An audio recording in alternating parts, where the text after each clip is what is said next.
Num tranquilo bairro suburbano, minha rotina é marcada por eventos inexplicáveis que me deixam em constante suspense.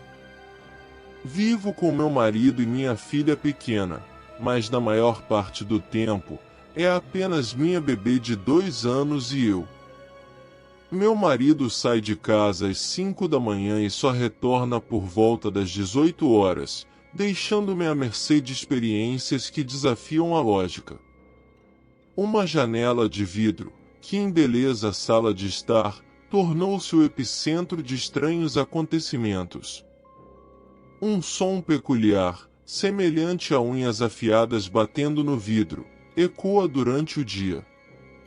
Já comentei inúmeras vezes com meu marido, mas as respostas lógicas parecem fugir de nós. Ontem, durante sua folga, estávamos na sala quando o som sinistro recomeçou. 2 batidas distintas na janela, e eu não pude evitar comentar sobre a estranheza do som com meu marido.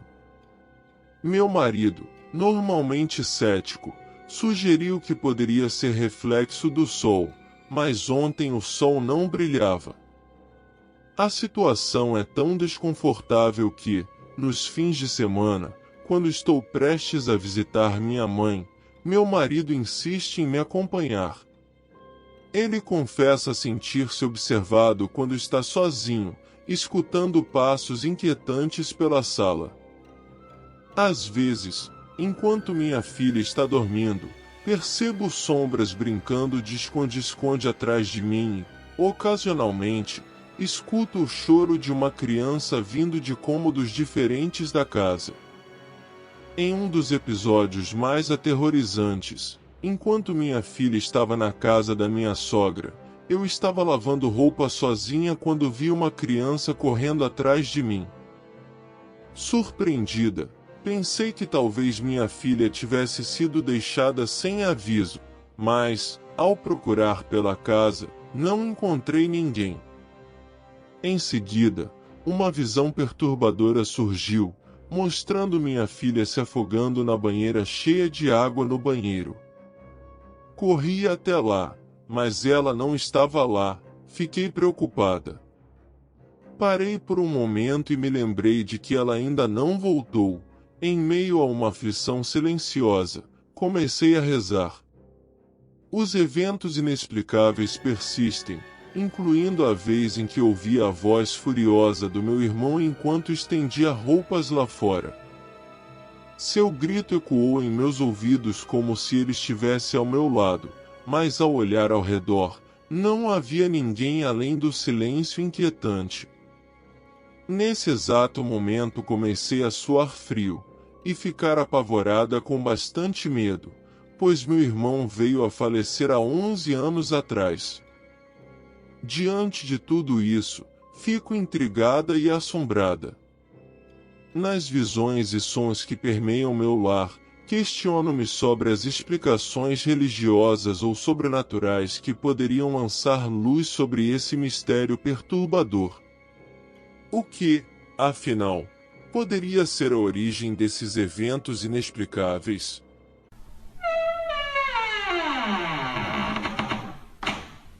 Certa vez, em uma noite que prometia ser como qualquer outra, eu estava saindo com um rapaz.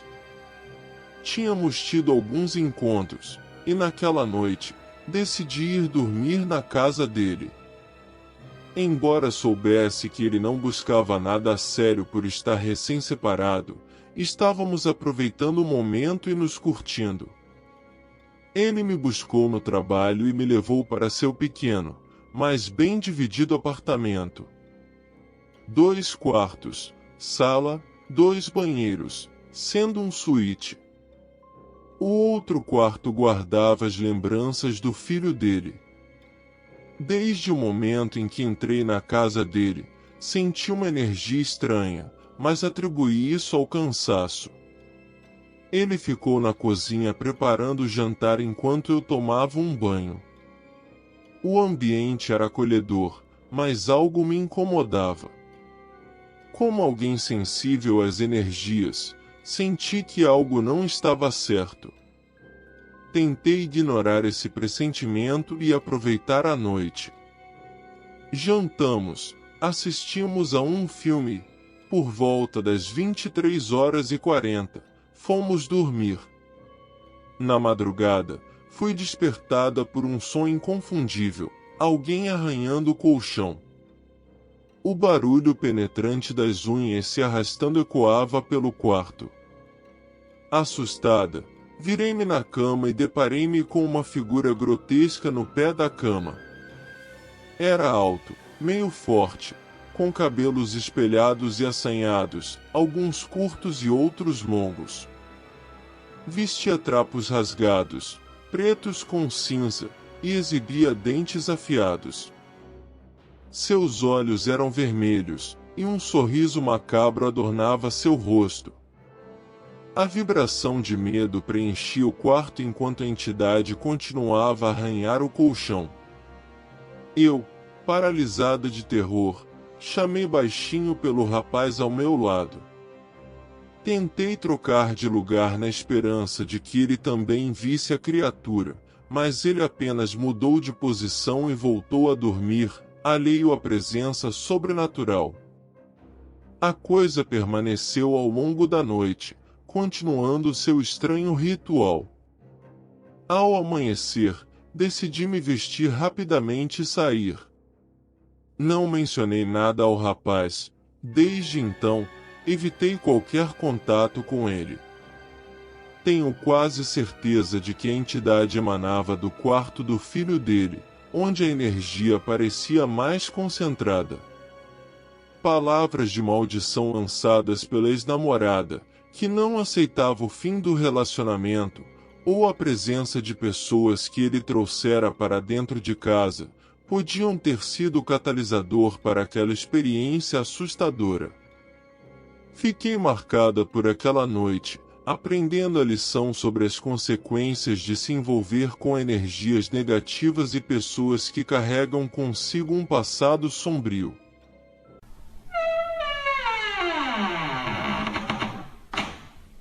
Era o ano em que completei 11 anos, e nossa mudança para a casa nova marcava um capítulo empolgante em nossas vidas.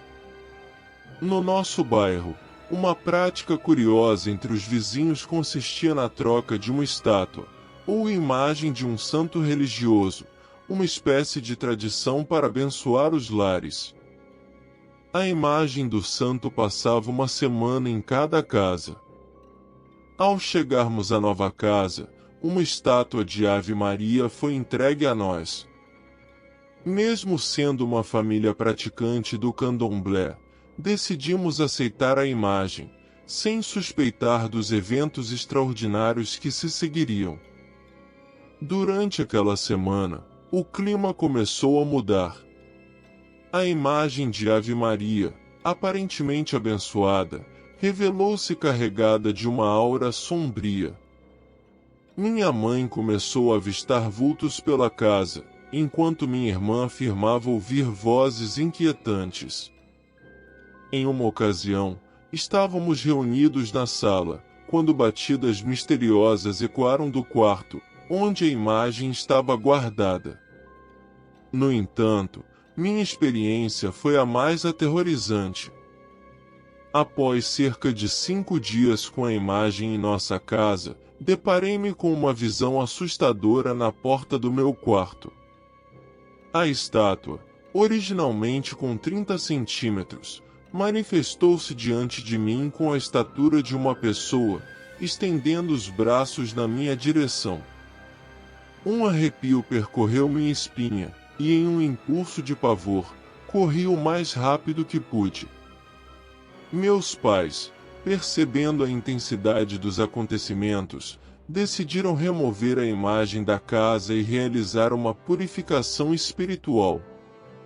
Após esse ritual, a atmosfera perturbadora que se apossara da casa dissipou-se, e tudo voltou ao normal. Consciente de que o que vi não poderia ser a verdadeira Ave Maria, inevitavelmente concluí que algo sinistro, possivelmente um magum, havia acompanhado aquela imagem para nossa casa. O mistério persistia, deixando-me com uma sensação arrepiante, de que o sobrenatural havia cruzado o limiar daquilo que compreendemos como realidade.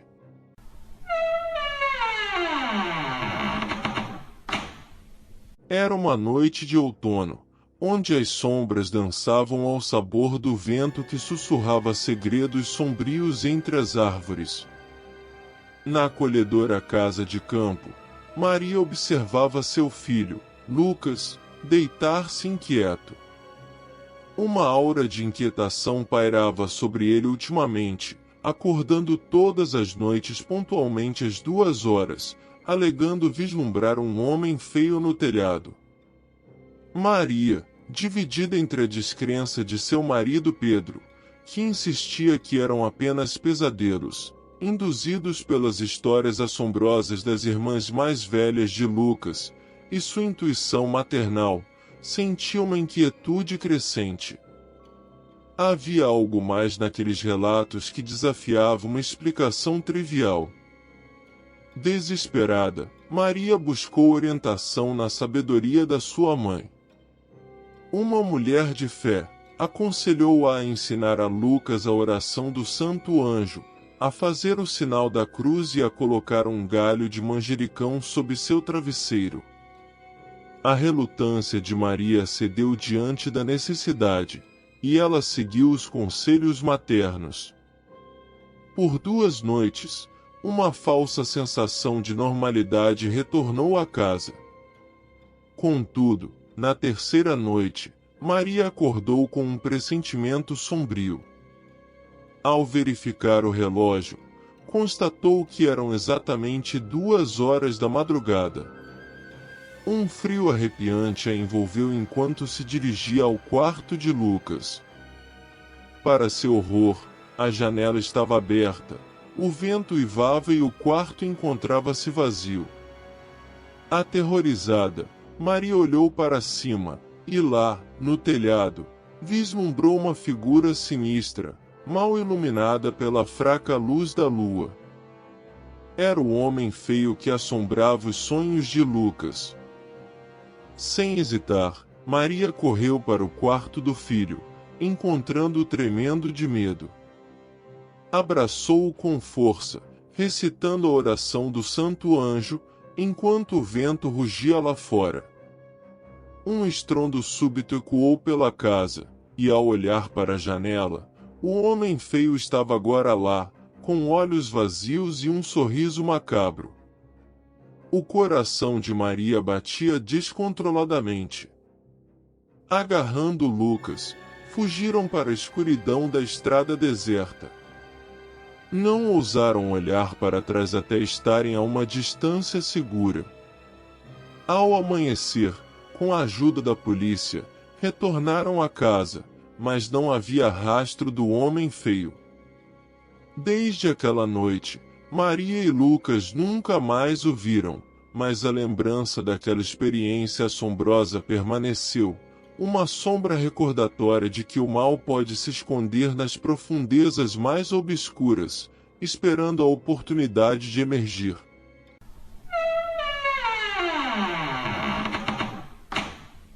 Havia algo inexplicável naquela casa alugada para a qual a família se mudará há cerca de 1 ano. Sombras dançantes, vultos fugazes que pareciam percorrer os corredores e atravessar as portas sem deixar rastros. No entanto, para Ana, a dona da casa, essas aparições eram mais um mistério curioso do que uma fonte de medo. Ela mencionara algumas vezes ao marido, Ricardo, que apenas deu de ombros, achando que era apenas imaginação dela. No dia 11, era o aniversário da filha de Ana. Uma celebração alegre estava em andamento, com parentes e amigos reunidos na casa para comemorar.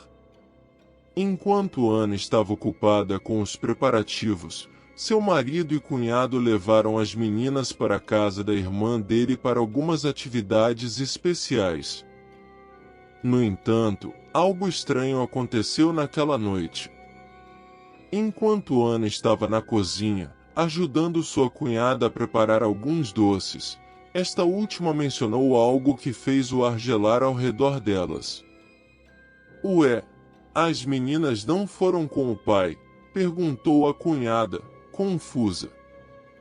Ana, surpresa, respondeu que sim, mas a expressão preocupada em seu rosto logo se transformou em choque quando sua cunhada acrescentou: juro que vi uma criança entrando no seu quarto.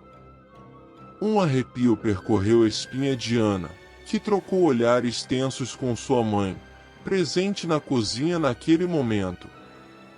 Era como se um véu de inquietação se espalhasse pela sala, envolvendo as três mulheres em um silêncio pesado. Finalmente, Ana percebeu algo que a deixou ainda mais perturbada. Às vezes em que ela avistara os vultos, a sombra que parecia pequena demais para ser de um adulto. Agora, a peça do quebra-cabeça começava a se encaixar. Era uma criança. A festa de aniversário de repente parecia menos alegre, a atmosfera carregada de tensão e desconforto. Enquanto a noite avançava, Ana não conseguia tirar da cabeça a imagem da criança desaparecendo em seu quarto. No dia seguinte, quando Ana se viu sozinha em casa, a sensação de ser observada tornou-se insuportável. Ela não sabia o que aquela criança queria ou por que estava ali, mas uma coisa era certa: algo sinistro se escondia nos cantos escuros daquela casa, algo que ela não podia ignorar.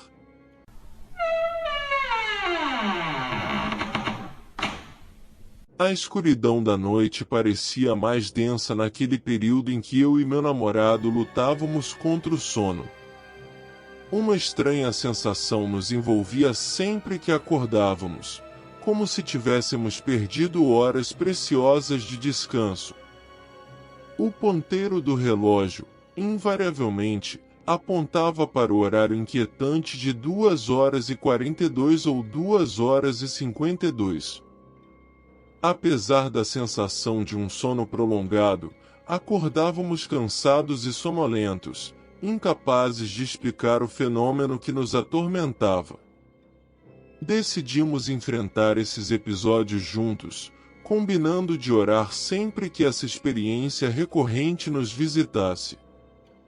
Após uma viagem de carnaval, meu namorado compartilhou que não tinha tido uma noite tranquila.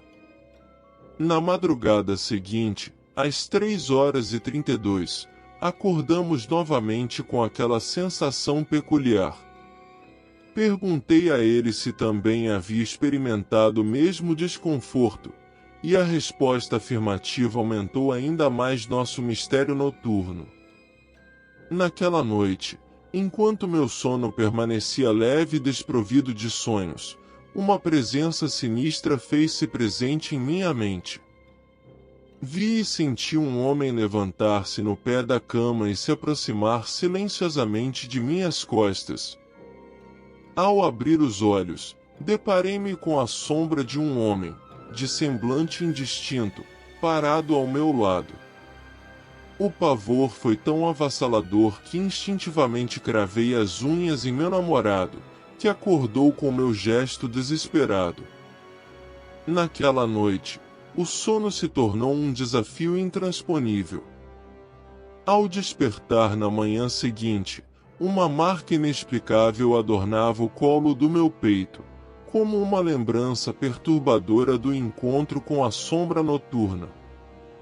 Intrigada e assustada, aquela marca permaneceu em mim como uma cicatriz invisível. As coisas tomaram um rumo ainda mais sombrio na noite seguinte à nossa briga. Despedimo-nos para dormir, mas o desentendimento pairava no ar. Enquanto eu repousava, senti 2 toques delicados nos dedos, como se alguém me chamasse. Ao despertar, deparei-me com uma figura feminina à beira da cama, observando-me com intensidade. O susto foi imenso, e abracei meu namorado em busca de conforto. Ao amanhecer, a surpresa persistia. Uma mancha roxa, resultado dos toques inexplicáveis, marcava minha pele. Além disso, o aparecimento repentino de mofo acima da minha cama trouxe um novo elemento sinistro à equação. Agora, presos em um pesadelo que transcende o sono, confrontamos as sombras e marcas inexplicáveis, buscando respostas para o mistério que assombra nossas noites, onde a linha entre a realidade e o sobrenatural parece se dissipar em meio às trevas que nos cercam. Meus queridos amigos, já passaram por algo semelhante? Eu vou ficando por aqui e agradeço a todos que ficaram e ouviram até o final. Não se esqueça de curtir, seguir o canal e assistir ao próximo vídeo. Um forte abraço e até o próximo vídeo.